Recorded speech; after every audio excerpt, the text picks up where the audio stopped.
Good morning. I guess good morning, Vietnam, or whatever that might be. Anyway, I wanted to start today with a quick video. It's a snippet from a movie that's pretty controversial, but you know, not really suitable for public consumption. So I thought what I would do is start with that. So it's about inside, outside, old school. And that's what the show's on today. So here we go. If you come inside, sir, we can work out the numbers. Well, why don't you go inside and get your boss's best price and then come out here and tell me what it is? Well, it doesn't work that way, sir. You see, I need you to come inside and fill out the papers, or I will not believe you're serious. Oh, I'm serious. But I'm not coming inside.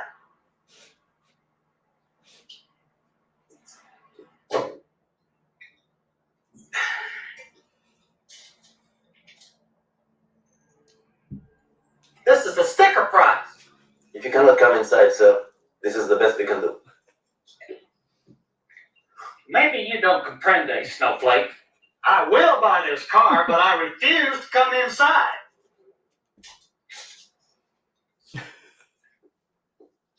I'll be waiting. Right here.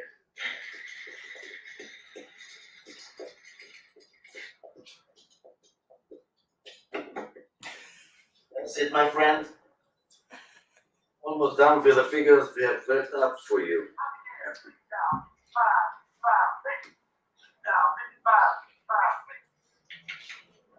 What the hell is this? Your payments. Well, this looks a little high. If you cannot afford this car, thank you for stopping by. Wait. It's not that I can't afford it. It's, well, I mean, can I get a better deal? No. You have to go somewhere else for a better deal. Are you kidding? These are harder to find than tits on a catfish, especially in this color. I know, that's too bad. There was one other place you could have gotten a better deal. Where? Inside. So if you're not familiar with that movie, it's called Suckers. It's a comedy. That's a scene on Inside Outside. I thought it made sense for this show. Definitely check it out. You can probably stream it these days. It's an older movie. Anyway, I edited out parts for content and also for swearing. So if you can't handle it, don't watch it. But here we go.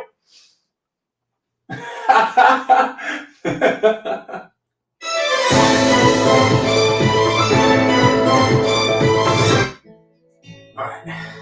Life is about connection. Having a support system to lean on. And roads to endless possibility.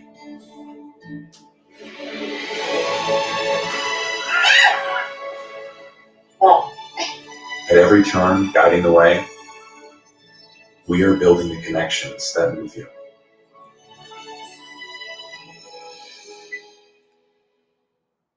One of the really nice things about Larry, and one of the reasons that we brought him to our dealership, is he's still very much aligned with our core values and with our brand, which is thoughtful and professional service. And because that alignment really worked out well, because he was so committed to the success of others, we really knew that he was the right person to spend time with our sales team, with our managers and each sales consultant. And we're just really thrilled to have a partnership with him. And so we thank him. How do you adventure? Is it fast? Is it free? Is it clear? Is it rugged? Is it remote? For your next adventure, trust Motor Clothes for buying, selling, trading, and protecting all all of your motorized assets. Powered by Disclose Dealership Management Dashboard, your all-in-one DMS, CRM, menu, lead gen, inventory, staff, client, and deal management solution. Disclose DMD, like a DMS, only better. Mention promo code AutoHub2025 to get special pricing, including waive setup costs, no contract, and your first month's free. Car dealers often underestimate the power of social media.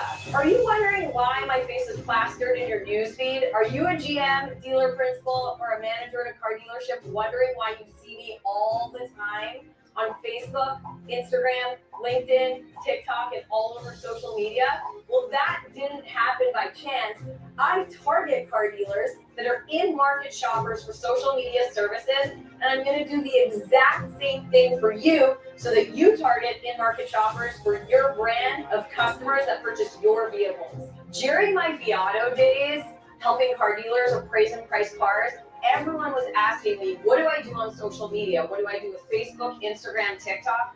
And this was back in 2016. So here we are 10 years later. I started a company, became an entrepreneur, and now I help car dealers. They either outsource their social media needs to us, or we have a training and education center where we can teach all of your employees how to do social media in-house. 90% of consumers actually follow a business on Instagram. The average adult sits on TikTok for 2 hours a day in the rabbit hole. To learn more information about it or to get a demo from one of my sales associates, click the link below. We would absolutely love to help you. And good morning. We have a great panel of guests today. This topic for today is the Inside Outside show, hence the video at the beginning. If you missed it, it's on inside versus outside car purchases, traditional retail. But we do have some guests today talking about the future of retail, including Ashley, who I haven't seen for a while. So I thought I would start with Ashley. Maybe you could answer the following question. Introduce yourself and discuss how retail versus online experience is changing in 2025. What do you think? Hey, Ian. Yeah, good to see you. I'm Ashley Norton, VP of Marketing at BlinkAI. And I think in retail, everything starts online today. I don't believe that there's anybody who's just cruising around checking out different car lots and just walking in the door without some sort of prior research online. So having an online presence is absolutely crucial. Building your SEO and being seen first and seen as the best is critical. Thanks very much. Now we have the A to Z expert on today, so maybe he can comment on retail versus online experience in 2025. Doug, go ahead. Well, yeah, Doug Reeves here with A to Z Sync. I think it's an ever-evolving situation. While most people will start online, we know that the vast majority are going to ultimately end up in the store at some point in time. So the key to me is the connection between online and in-store has to be seamless. But you have to be able to, and it's been bantied about and said way too often, meet the customer where they're at. And if they want to do an entire online purchase and either take delivery of the car in the store or have it delivered to them, dealers have to be able to accommodate that with the same expertise that they can anybody in store. And I know Peter will agree with me on this, and so will Larry. The in-store experience has an awful lot of room for improvement as well. And I think the smart dealers are addressing that as well. Thanks for that. So we got obviously Larry and Peter. So Peter, why don't you go first? Introduce yourself and talk a little bit about, I know how the online experience is changing, but what about online versus in-store? What do you think? Well, my name is Peter Smith. I'm the managing partner of Line Partnerships. We're a collective of automotive experts that basically are throughout the industry. There's 26 of us and growing now. In the question, and this is a question that Doug and I have had many a conversation about. Larry and I have had conversations about. You and I have had conversations about. And I'll refer back to one of your sponsors, CDK, and their insight book. And their insight book states that they surveyed dealers, and 78% of dealers said that they had an online digital retailing tool. 63% of them said it was their website, and 31% of them actually had one that they could go end to end. The challenge is dealers say, well, we don't need it because no one wants it.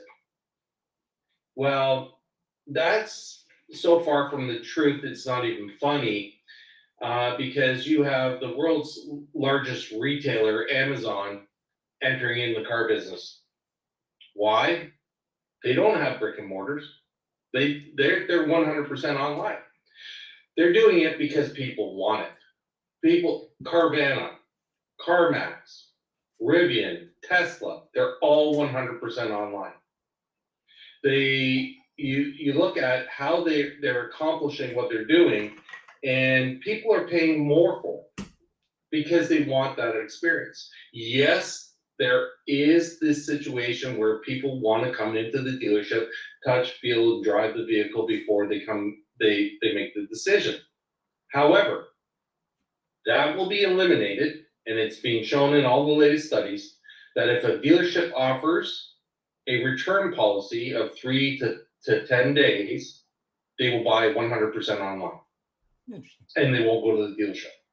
So we have to understand that, as Doug said, to come to a realization that we need a blend. We definitely need a blend.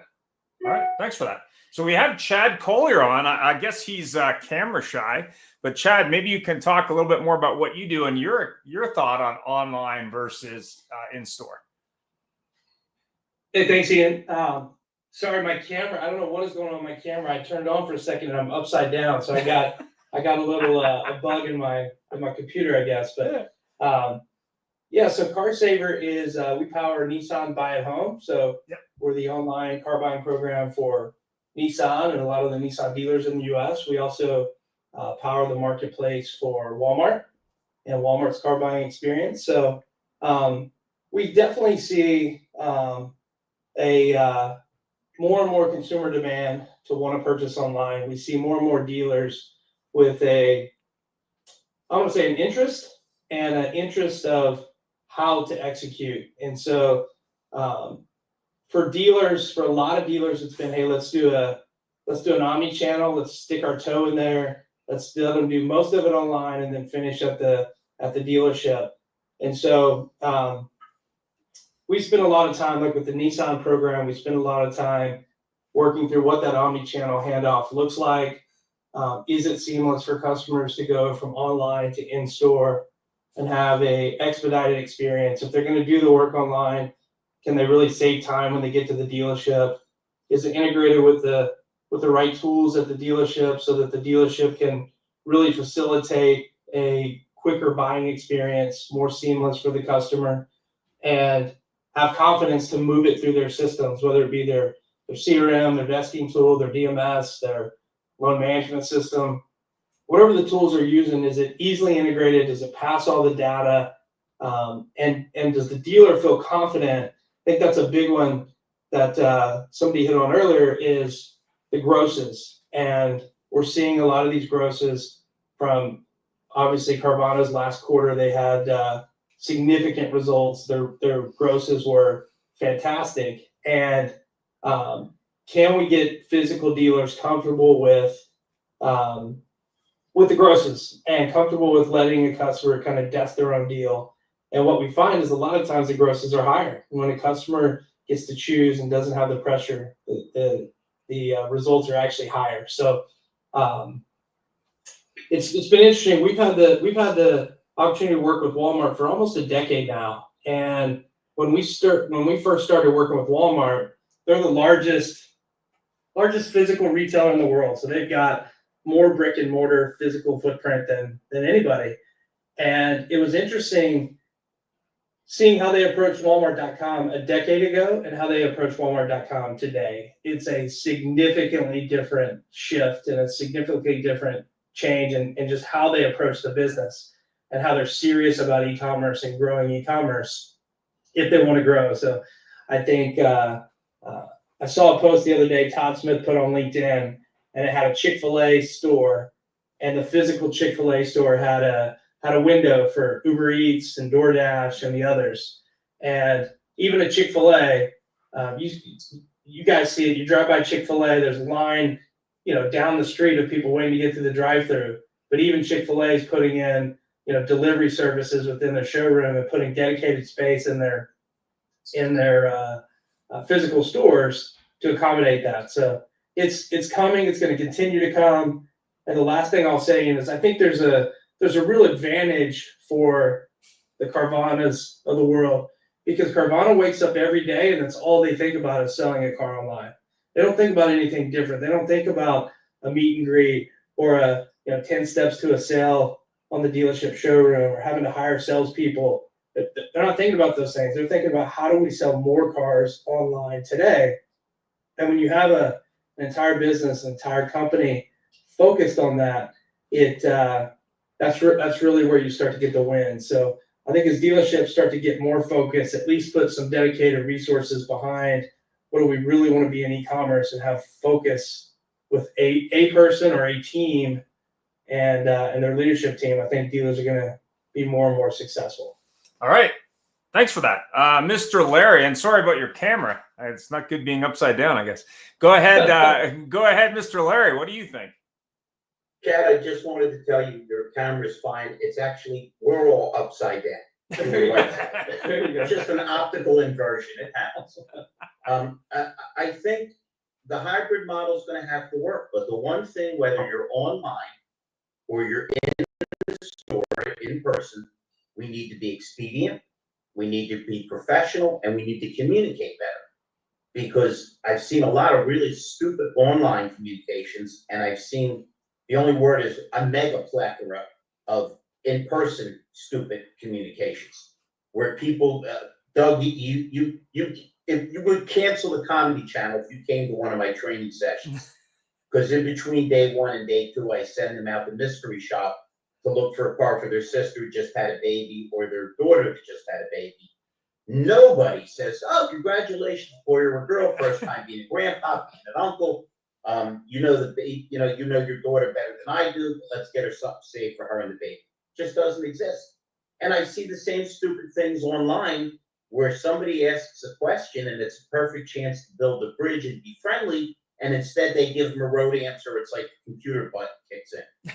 So I think whether we're in store, and I don't think in store is going to go away that quickly, because people still need to repair them, and it's hard to push your part through the computer and say, "Fix this thing, will you?" We need to be expedient, we need to communicate better, and we need to be professional. Hopefully, the dealers that want to stay in business will work on honing both these things. And isn't it funny how stagnant dealers are? Because now it's like a big deal to try to bump up your fixed operations and your used cars. Why the hell wouldn't that have been a priority all along? So I think I'm not sure one's going to go away that quickly. For a fact, online's definitely not going away. But we need to use it as an impetus to get better. Expedient, professional, better communication. Brandy, are you there or are you not there? I don't know. I know it's been a bit. I'm not sure if she's on. Oh, there she is. So, Brandy, give us your thoughts. Well, wait a minute, Brandy. Would you mind standing on your head? We don't want Chad to feel bad. We're trying to be inclusive. It's a big ask today, Larry. That's a big ask. I'm exhausted. As you can see, I was kind of trying to stay under the radar. I've got my glasses on. Great start to the week. So I am trying to catch up here, but the gist of it, I caught in when Chad was especially chatting, and so many good points, right? I actually reposted the Chick-fil-A post because this is it. Every other industry, and I think I've said this before, when websites came around, every other industry was focused on how do we sell online.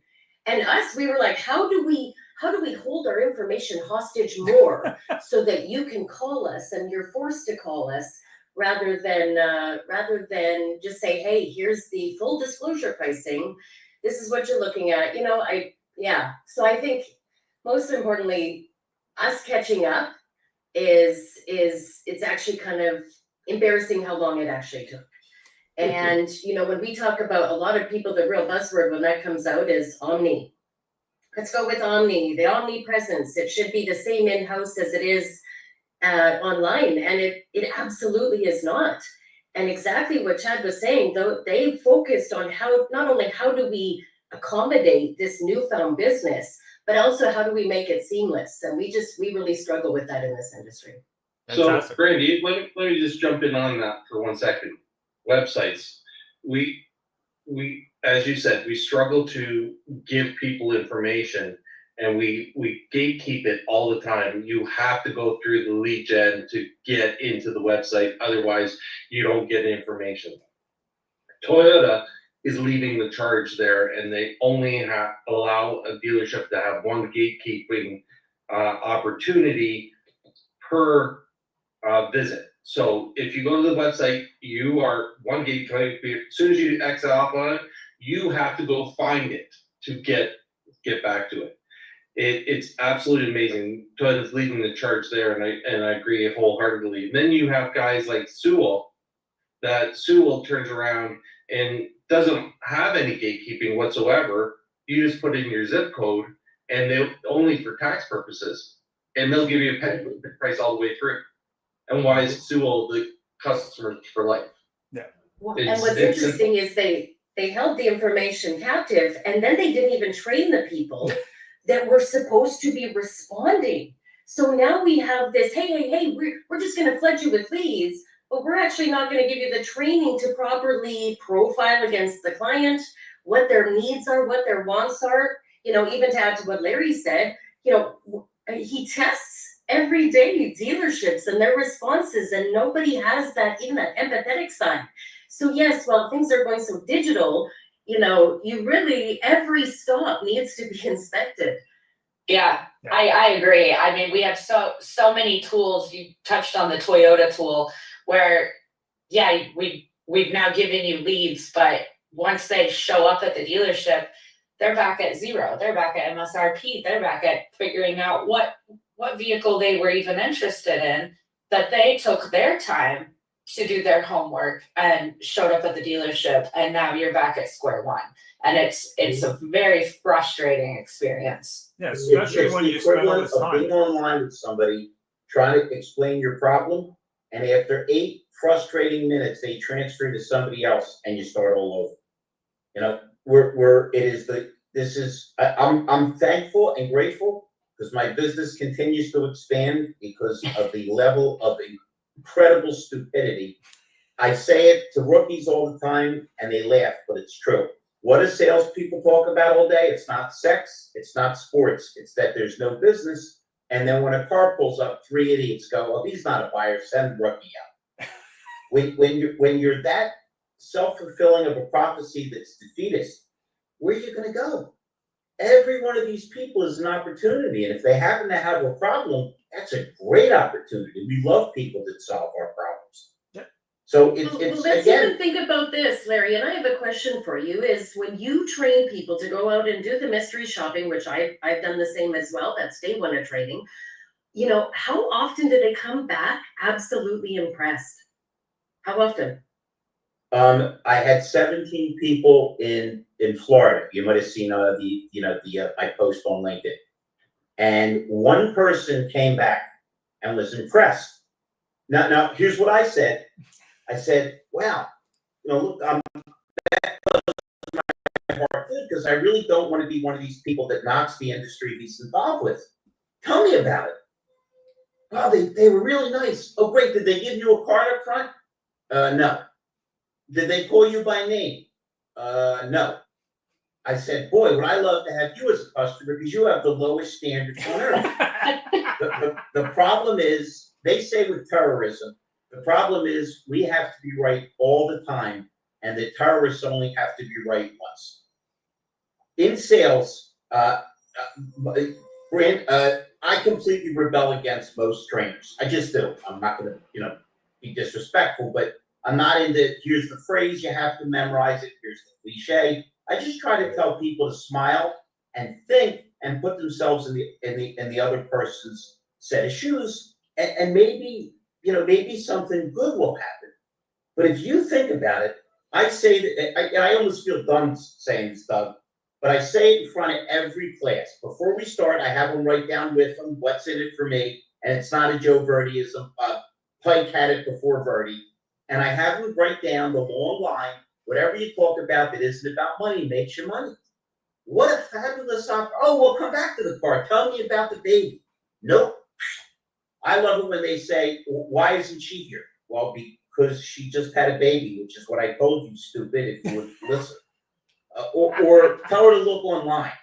Or my all-time favorite, which is, all right, well, look around, let me know if you see anything you like. It's not supposed to be self-serve. You're supposed to make yourself so likable that they go, wow, you're pretty nice for a car salesperson. So the bad news is we have an industry full of people, everybody will agree, that are not trained well, not committed, and don't understand their purposes to make as many friends and sell as many cars as possible. That's also the good news because my wife is looking at another vacation home. So dealers, please continue on your unabated course to disaster. Larry, so the timing right now in automotive is like printing money for you, because we have a 70% turnover rate in variable. But Peter, you're a stat man. I'm working on trying to get that up to 80%. Yeah, well, a new Lamborghini is only 600,000. Yeah, it's going in that direction, Larry, and you will be there because we're failing the customer, and that's why online is ramping up year over year in the omni-channel situation. But we still don't make it an omni-channel situation. We drop the ball. So the challenge is, why are we not using solutions like A to Z, where the transference is immediate and you don't lose that information? That's a big question. The reason is, I had a question. Hold on, let me just throw this out here. Yeah, shoot. I know Doug Reeves really well. Chad, it's a pleasure to meet you. Ashley, a pleasure. I'm very friendly with Peter. I'm very friendly with Ian. I'm very friendly with Brandy. And I can already tell from talking to Ashley and hearing Chad speak that you are smart, caring individuals. We are missing that in management. This isn't the salespeople's fault. That's what I was going to touch on. That's what I was going to touch on. It starts at the top. Ashley, every one of the lunatics that works for me, and I don't hire you unless you're mentally unstable. This way you fit in with me. They know what I want. A lead comes in, I want an answer that quick. I love it when people go, wow, you have spyware on my phone? I just hit the button. I do what they do. You know, if I'm not showing it, actually, you're new. Everybody else is bored with this because I tell the story every show and it's true.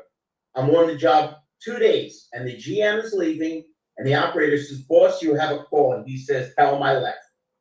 And I thought, what an idiot you are.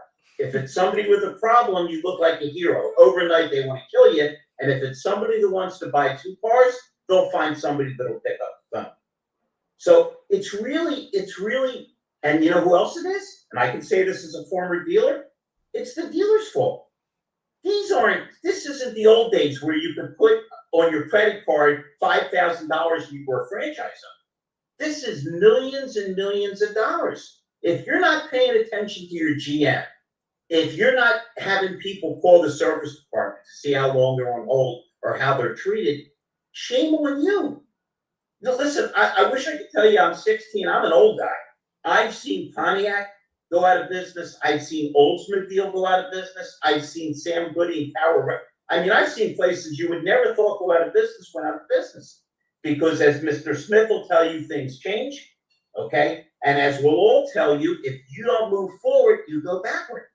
So I go in, and Brandy, at one point I'm going to get you to one of my sessions. You will laugh your butt off. Ian will tell you 3 hours and 15 minutes of insanity. Nobody wants to go to the bathroom. But what kills me is I don't see many managers in the room. Yeah. So what I teach evaporates. They need to be in there. They need to see if I'm leading their people right or wrong. Now, it's Roger Penske. I told him not to call me while I'm moving. So I have a question.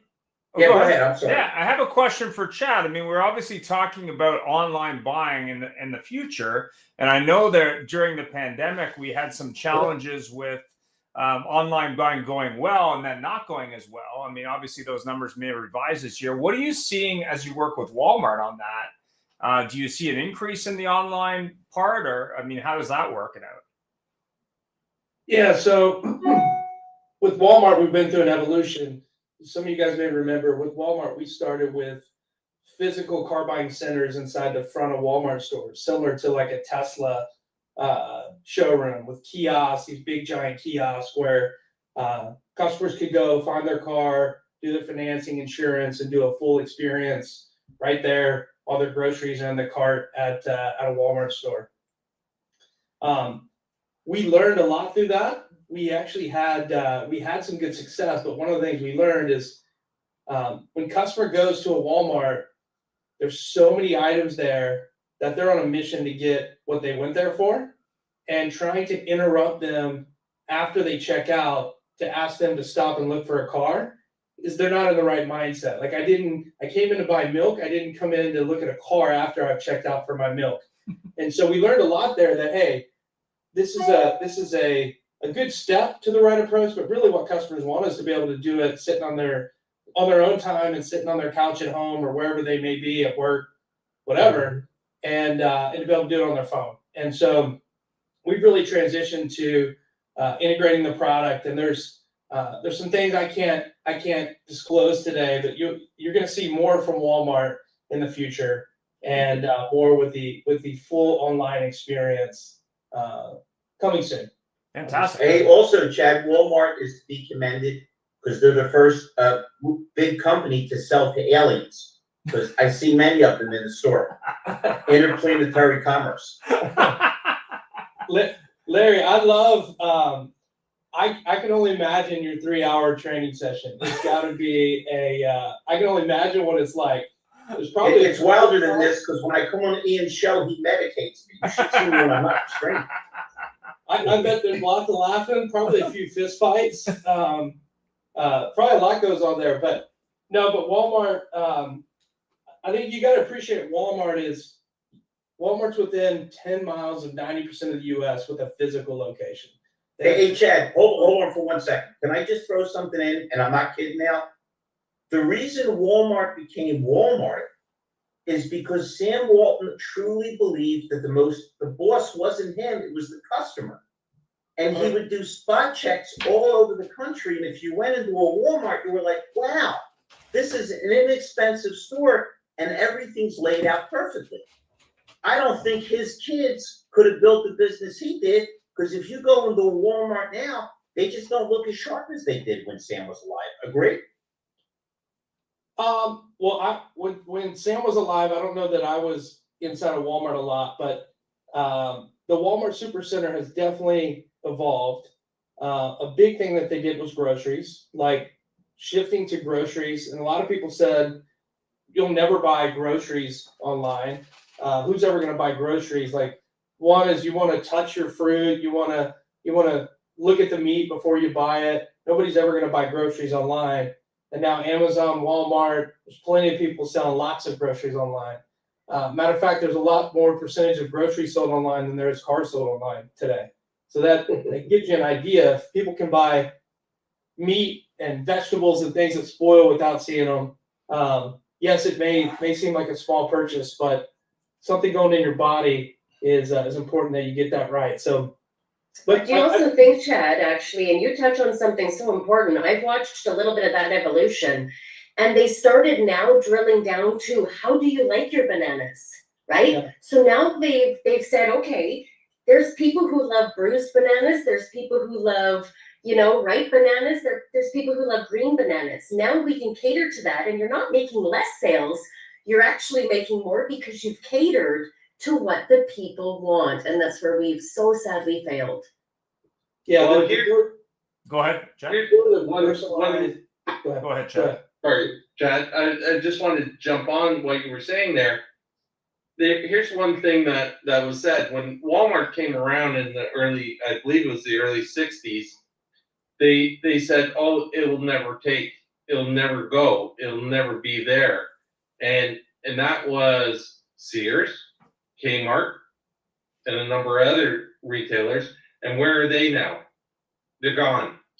Walmart's there because they catered to who funds them. And that's the challenge that we don't do in automotive, is we don't cater to the person who funds us, and that's the customer. Yeah, thanks for And that. then at the end of the month, we turn around and we look at fixed ops and say, why didn't y'all do better? Yeah, You know, I mean, I think the other thing that Walmart has done is Walmart, being the largest retailer in the world, they were focused on the customer, but they certainly also got set in their ways that that's how they do business. And they had to take a fundamental approach like, one, do we want to sell groceries in our stores? That was a big shift in their business to say, yes, we want to get into doing groceries. And then second, do we want to be online? And I tell you, their stores vehemently resisted them going to Walmart.com and doing anything online. And so stores are very set in their ways. They didn't want to adapt it. And Walmart's leadership really pushed through to say, hey, we got to be able to serve our customers no matter how they want to shop, whether they want to shop physical, they want to shop online. There's plenty of data says customers want to shop different ways, and we want to be there no matter how they want to shop. And I think that's the fundamental of who's going to win in auto and who's not, is the ones that say we want to be everywhere our customers want to shop, not just on the one corner where we have physical real estate. We want to be everywhere. And those that do adapt to that, I think they're going to end up winning not only online, but they're going to win in their physical stores too. That's the scary part. Is a lot of people think this is going to cannibalize their physical locations, and it, by committing to some online experience or letting customers go fully online, it's somehow going to cannibalize their physical sales. And Walmart's a good case study. Walmart has grown. All their physical stores have grown, and Walmart.com, they're now number 2 in e-commerce behind Amazon. So they've risen, and they've been able to serve their customers a lot better. And to your point, have more personalized experiences, understand their bananas, which, by the way, bananas is a good one. Walmart, it's the number 1 seller at Walmart is bananas, which is kind of bananas. They sell, I can't remember, I forget the stat, but it's hundreds of millions of, maybe even in the billions of bananas. It's kind of crazy. Walmart sells 500 car seats an hour. Every single hour, 500 car seats are sold at Walmart. Oh, that's crazy. Isn't that crazy? Yeah. Think about that. And every one of them owns a car, obviously. So here, how are we not capitalizing? Exactly. That's a really good customer. Is a family that's growing with a new little one. Yeah. It's the perfect customer we want to reach in auto. 100%. So let's ask Doug a question. What do you think on the online buying side? I mean, you work with the second biggest retailer, I guess, Amazon. So what do you think? Well, I think what we're finding is a lot of things. One, with this particular project with Amazon, it's the most trusted site. And that makes it easy for customers because, one, they trust the site, so they trust what's going to be on the site. Two, they're very familiar with the site, so they're on it all the time to purchase anything else. So why should buying a car be any different? What's interesting is with the Amazon Autos program, all the stuff that the customer doesn't really like to do, they get to handle themselves. That being picking out the car, they choose the car, they agree to the price, they get approved for credit, they add their F&I products. The dealership's only steps are send them the paperwork to sign and then give them a killer delivery when they come into the store, which means the dealership not only gets to shine at the things that they probably do best, right, and not have to address the other things. But the other thing that's very interesting and which hasn't been brought up is the economics of an online versus an in-store purchase. When a customer can do everything online, the compensation model that could be adopted by a dealer changes dramatically, which means, if I didn't have to sell the car basically sold itself. if I really didn't even have to sell F&I products because they self-chose as F&I products, how do I compensate the person that's going to sell my store? And do I put a higher emphasis on the selling of the store, the selling of our company, our brand, when they come in and take delivery of the car? And does that afford me the opportunity to change the customer's perception of my design and ended up in my store? So it really affords a dealer the opportunity, if done right, to truly rise above the competition by not only empowering a customer to do whatever they want, hold their hands if they need it, but literally shine at the things that the customer is most excited about, which is taking delivery of the car. I don't think I think online purchasing will continue to expand. I don't think I don't know that in my lifetime it'll be the majority of purchases done, where the majority of people just buy it online and, hey, deliver it to me, or I'll come pick it up. I also think that there's a generation that's coming up that isn't familiar with buying cars, that has some questions. They'll do research, but ultimately will want some help. And if the dealership is really empowered to really be an aid as opposed to selling, they can really consult and assist the customer. They have the ability then to develop that long-term relationship that we all know is so important. So I mean, those are, based on what we're seeing with the Amazon program, and it's granted it's in its infancy, but all signs point to this is going to be a very successful endeavor. Fantastic. So Ashley, I mean, obviously dealers need to change. They need to adapt to online, whether or not they think they have it or they do, but they need to look at that.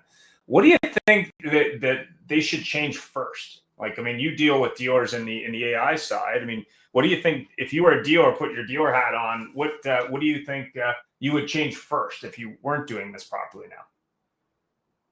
I mean, I think you would have to go back to the basics of training, like what Larry was talking about. If a customer does take all those steps online and you're just the person that is giving them the delivery, you need training of how to communicate the way that a customer communicates. We did a lot of training in my past life. We did a lot of training on just the profile of how a customer communicates. If you have a customer that is very direct, then you have to be quick and to the point and give them the information that they need. But if you have a customer that is more conversational, and even if you have a customer that says, I'm shopping for my sister who just had a baby, that's not a direct customer. That is a customer that you can very quickly empathize with, and start to have those conversations that maybe a direct person isn't interested in having those conversations. That's how you start to become a trusted advisor. That's how you get to the point of sale, and that's how you get to be their guy. At the end of the day, you want that customer to say, that's my guy. If I have a problem with my car, I'm not going to call the Jiffy Lube down the road. I'm calling my guy to say, hey, I've got this problem. What do you think I should do? And that's how you build loyalty at the point of delivery. You have to also be very well trained at your product that you're delivering.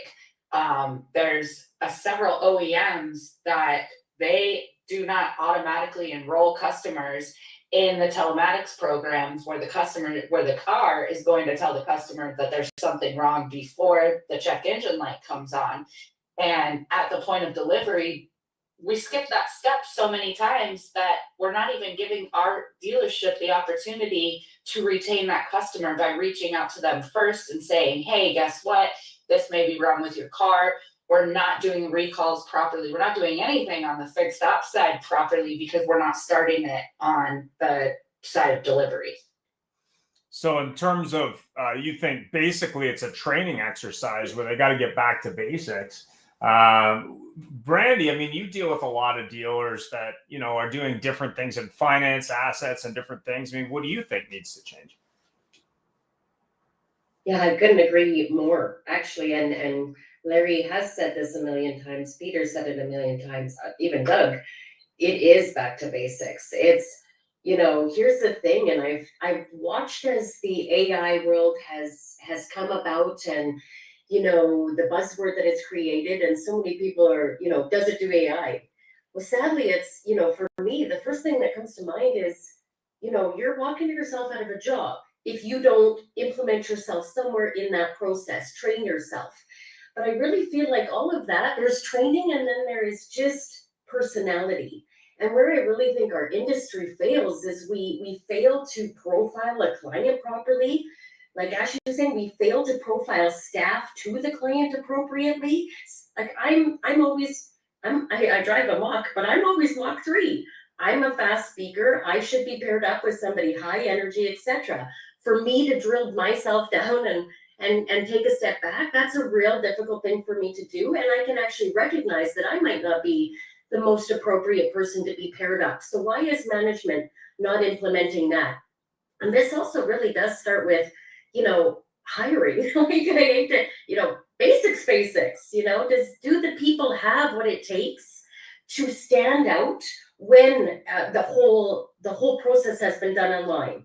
If they've gone online the whole way, am I associating the proper salesperson to handle that person, to encourage, to carry, and to introduce to the rest of the staff? And like Doug said, you're selling. Who's selling that store to the longevity? And like Ashley said, my guide, if you aren't actually giving the person that lip service, I want to be your girl. You can count on me for everything. That person is also training the customers. So when we're not training them, they're failing to train the customer as well. It's such a ripple effect. Fantastic. Peter, you've said this 1,000 times, and I think that when dealers recognize the fact that they are in fact in the hospitality business and not actually in the retail business, when they recognize the fact that every customer that they engage with is like a customer, like a friend coming to your house, you should only be a host and do all you can to make sure that they're happy. And oh, by the way, as a result of that, a sale will probably come or service will be generated. When the dealers adopt that, I think that mind shift at the top would be the biggest thing. I mean, what do you think, Peter? Well, here's the thing. We all, I don't know how many times in how many calls, meetings, seminars, events, Will Gutierrez's book, Unreasonable Hospitality, has been brought up. Mm-hmm. It's a giant challenge that we have to understand. And you put out a post the other day. What happened to brand loyalty? Mm-hmm. Where is it? Well, it's because we are not hospitable. We have turned around and created a race to the bottom based on competition, based on instantaneous gratification from a cell phone, based on a number of different factors that we look at it as an acquisition business rather than a retention business. So how do the greatest hotel chains work in the world? They look at retention over acquisition. Acquiring a customer is not their basis. They're looking at retaining it. Airlines, Delta, retention. Like all these great companies out there in the world are looking at retention. Walmart's looking at retention. Amazon's looking at retention. How do we serve to retain that customer? And where we're looking at it is, how do we acquire a customer? Hey, we just sold 200 cars last month. Well, we've got to get to 250. Let's buy more leads. And we'll do the dealer math. We talk about going back to basics. It's not about going back to basics, and that's often misconstrued. It's about going back to the foundation and rebuilding. We're trying to rebuild the skyscraper from the 100th floor down. We got to tear it down like they do in Vegas. Drop the hotel like they did at Tropicana when we were down there for a digital dealer, and we got to bring it right down to the foundation, and we got to rebuild it. And that's the challenge. We have to be in the hospitality business. We have to look at how do we and here's another one that I've said many times. Think about all of us in the automobile industry. We travel considerably. And if we were to call up whatever way we book our travel, whether it's a third party, direct to the airline, or travel agent, and we said to any one of them, I gotta fly, I'm going to digital dealer for the 14th of October, so I gotta fly in on the 13th. Great, come down to the airport. What? Well, your presence is your power. Come on into the airport. So they hook us and they get us to the airport. And then you get to the airport and then you go to the ticket counter as you wait in line to get there, and you get up to the ticket counter and you say, I want to fly to Vegas. Okay, when do you want to fly? Okay, great. I'll be right back. I just gotta go talk to that guy in the office and I'll come back with the ticket price. How long would that result in you actually flying with that airline?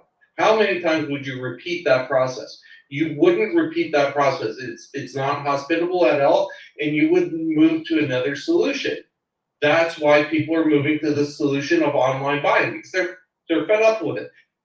Tesla is not the world's greatest car, yet how many Teslas were 10 million Teslas have been sold 100% online? You look at hey, we know what Carvana is all about. Nobody wants to deal with Carvana for some reason, yet they're taking in $7,600 average GPR on each vehicle. It's why? Because no one wants the process anymore. We're not being hospitable. They are.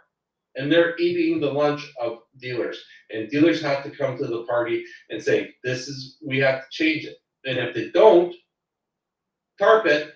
Yeah. That's where they're going. The dinosaurs are going to the tar pit. Well, you got to meet people where they're at. I mean, we talk a lot about frictionless experience. We talk a lot about staffing and the challenges with staffing. We talk a lot about customer experience and CSI, digital experience, digital tools, training in a lot of cases. But at the end of the day, what do you think won't change, Larry, in your opinion? Well, we have to stop looking at customers as annoyances and start looking at them as annuities, because it's a long-term proposition. They refer other people to us. They come back for service if we do it right. Again, the stuff I say sounds funny. It's not funny. It's the truth. And the truth, right? Truth is stranger than fiction. We've all seen it. A car pulls up at a dealer lot and somebody says, what do they want? Well, maybe they want to buy a car since we're a car dealership. Yeah. You know, nobody walks into a pizza parlor and they say, what do you want, pizza? Yeah, of course. So it's just, and the only reason to think that maybe it won't change is we could have probably had this discussion 20 years ago and 40 years ago. It just seems like sometimes our attitude it is archaic. Listen, the greatest innovator, you can talk about Tesla, but the guy that actually changed the way America did business and the car business was Henry Ford. Henry Ford came up with designs, for the factories, and then he raised everybody's wages. Every business owner was furious at him. And his answer was, I want people to be able to afford the cars they're building. But this is the same guy that said you can have any color Model T you want as long as it's black. So I just think we need to understand that the people that are feeding us are our customers. Your owner's name may be on the check, but he's just the middle guy passing along the money. We've got to have an attitude of gratitude and be genuinely excited when we see a customer rather than going, what do you want? I never, maybe it's because of the way I'm wired, and I'm sure not perfect, but I never rolled my eyes at a customer. I'm always excited to see him because something good may come of it. Fantastic. You know what won't change is there's still going to always be dealers that do business in a bad way that are still going to make money, because it's just the nature of our business. What you hope will change is that more dealers will recognize, but if I do it a different way, I can make more money. I can have more customers. But I mean, it's the same thing with crappy football teams. People still go and watch them, even though they're crappy, because they're just conditioned that way. Crappy dealers that don't change will still continue to exist. And that's what I think the biggest thing is, won't change. Now, I actually did a really good interview with a gentleman who does what I'd consider to be a really interesting job for a group called, I think it's called Pohoka of Salisbury. So he is the community outreach coordinator, and he offers special pricing like fleet, but to the community around the dealerships. What a revolutionary idea. But more importantly, when he started doing it, to your point, Doug, all the staff in the different dealerships, and I think they have about 12 locations, I don't know. They were like, oh yeah, this is a bad idea. We shouldn't do this. Mhm. So it's kind of interesting going 8 years forward that he's not only grown the business and the perception of the business in the community. Instead of showing up just with big checks, he's actually helping people in the community that work for businesses that actually are looking for vehicles. Like what a radical idea. And he's actually providing a service, which is, better treatment and better pricing for people because they work at businesses that support the dealerships that he works for. So it's kind of interesting, but the most important piece to an earlier conversation, and I will be putting this interview soon, was he said, really, it's about tying that customer to a salesperson in the dealership that's going to treat him the proper way. He said that's really his job. He doesn't make money off the car sale, but that's really what it is. But we're almost out of time. Why don't we start with Chad, because he hasn't been on for a while. Go ahead, Chad. Final comments? I think I'll just wrap it up with, you said something about meeting a customer where they are. We recently, with the Nissan program, launched a new AI-driven platform called Boost. And one of the things Boost does, it has a AI automated retention platform that goes into the dealer's DMS, finds existing customers that bought 3 to 4 years ago, and automates personalized offers to those customers, letting them know they're eligible to upgrade. And when the customer engages with that marketing, high quality personalized marketing, but when they engage with that marketing, it takes them to a personalized e-commerce site where they don't have to fill out any forms. We already know who they are. They're a previous customer. Their trade's loaded, and they land on inventory with a penny perfect payment that they could upgrade into. And what happened was, the first store we launched was in Chesapeake, Massachusetts. Small store, Curry Nissan in Massachusetts. Their digital retail customers using DR increased by 1,000%. Just by reaching out to their existing customers and inviting them in, all of a sudden they have 1,000% increase in their customers. And they said, wait a second, these are customers who bought from us physically, but now they're shopping on our DR. And as soon as they hit the site and start choosing their car, the site automatically sends an alert to the salesperson who sold them 3 years ago saying, your customer you sold 3 years ago is now ready to upgrade. And so it's the perfect kind of leverage of AI, e-commerce. And instead of having a button that says buy online hidden 5 pages in your website and saying, oh, customers don't want to do this because you've hidden it on your website, let's find ways to bring these experiences with customers. It's not about buying online. It's just making it easier for our customers to engage and buy from us. Oh, 100%. Thanks for that. Ashley? What's the question? Final thoughts on, what won't change and what do you think they should change right now? What won't change? Well, I think what needs to change that is moving slower than it should is all of the data silos. The disconnection between where a customer is online. Let's say I'm online and I get all the way to the point of they want my trade-in information. Now I call the dealership and the dealership has no idea who I am or where I'm at online because our data silos are the technology has not gotten to the point to support the various pieces and parts of the journey that a customer is on. So I think that needs to change and is very slow to change. And that just causes all the physical bottlenecks, all of the mental bottlenecks, the distrust with customers to continue. Thanks for that. Doug, final thoughts? Well, for all the advancements in technology and AI, it still comes down to HR, human intelligence. And what online and in-store has the ability to do is to make it easier for us to have quality engagements with customers. And if we recognize that fact and don't play the games and literally just let technology make our job better and more efficient, then all this technology is going to be great.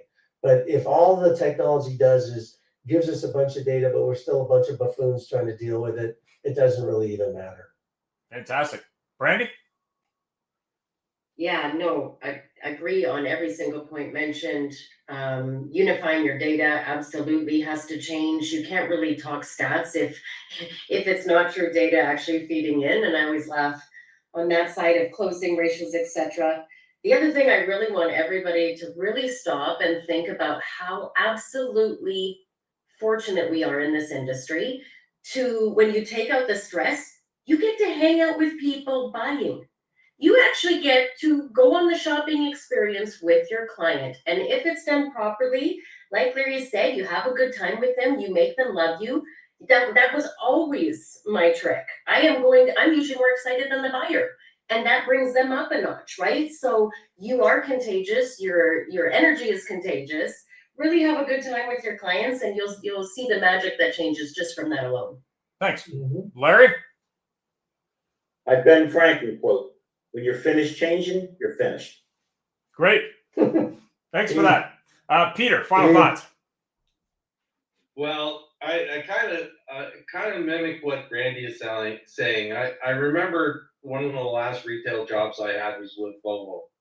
And I used to say to my team, who's coming to a Volvo dealership?